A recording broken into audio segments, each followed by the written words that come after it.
Hey, look, when it comes to pedigree, being a dog might mean something, and that might work.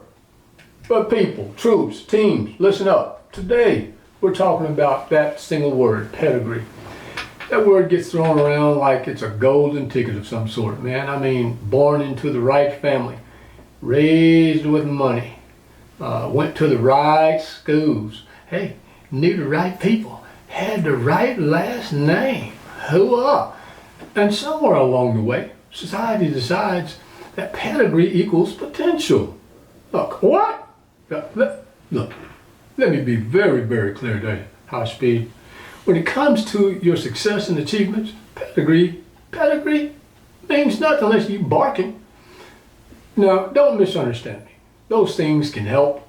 I mean, access can help. Connections, yeah, definitely sometimes can help. Education, for sure. I mean, it can help. But help is not the same as guarantee.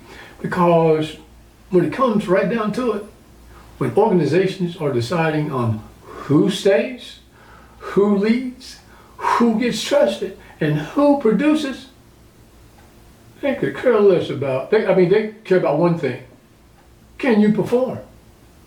I've sat in rooms, I've led formations, I've briefed senior leaders and United States ambassadors, and I can tell you from first-hand experience, nobody wins wars, nobody builds teams, nobody grows organizations based on some pedigree thing alone. That ain't how this works.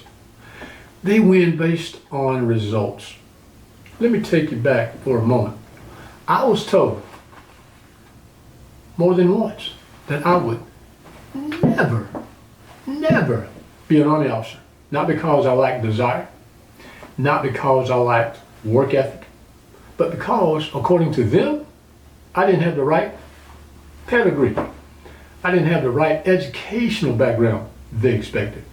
I didn't come from the right pipeline.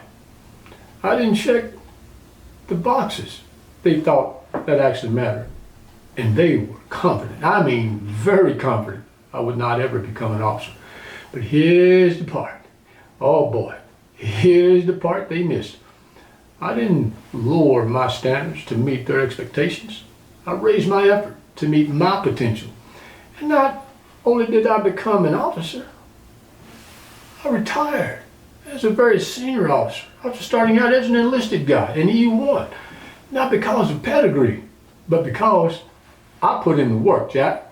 So today, if someone has told you that you can't because of where you come from, because of what you don't have, because of who you're not, listen to me carefully. Here are 5 ways to make sure they know who they're dealing with. They know that you can and you will. Number 1, you outwork every assumption. People will assume your limits. Let them. While they're assuming, you're training. Oh man, you're studying. Oh what? You're improving, baby.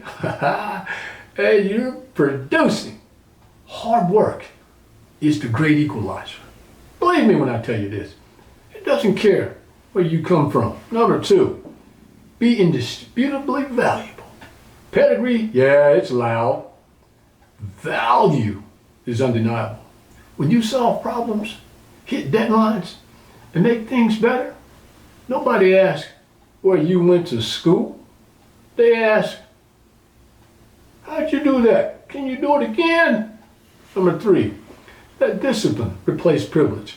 Privilege fades, Jack. Discipline compounds our homie. When motivation runs out, discipline carries you forward. That's how underdogs win, right? That's how leaders are forged. Number 4, refuse to internalize other people's limits. This is critical. Now here's the danger. Not what they say, but what you start believing. Never let someone else's ceilings become your standard, because their expectations are not your assignments. Don't assume that. Right? And here's the 5th thing. Produce results. I mean, that speak louder than your past. Results don't need explanations. They don't need excuses. They don't need pedigree. Results introduce themselves, right? And once you produce them consistently, the conversation changes. It does. So remember this, never lower your standards to measure up to someone else's expectations of you. You don't need to do that. You were not created to fit their narrative. You were created to fulfill your purpose, your ikigai, right? Pedigree may open doors, but guess what? Performance keeps them open. So success comes and goes. Failure stays. I train people to respond. Now, get back out there. Do the work so we can respond and rise. And before you get all caught up, hey, subscribe, man. Come on, hit that notification bell so you don't miss the next mission. So, hey, why don't you do this here? Share this with someone who's been told that they don't measure up. Comment below. What label or limitations are you done accepting?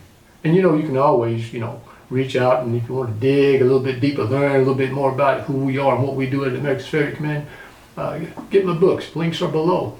And listen to my podcast, Failure is Not the Problem. You can check out my website, georgiemilton.com, to learn a bit more about me and what resources we have and what we offer. And if you want to contact me personally to work with you, reach out to me at americasfailurecommand@gmail. And look, always remember, as your coach, I'm here to help you use failures to respond and rise and become everything that you were meant to be. This has been FailureTastic, speaking to you from headquarters, America's Failure Command. Dismissed.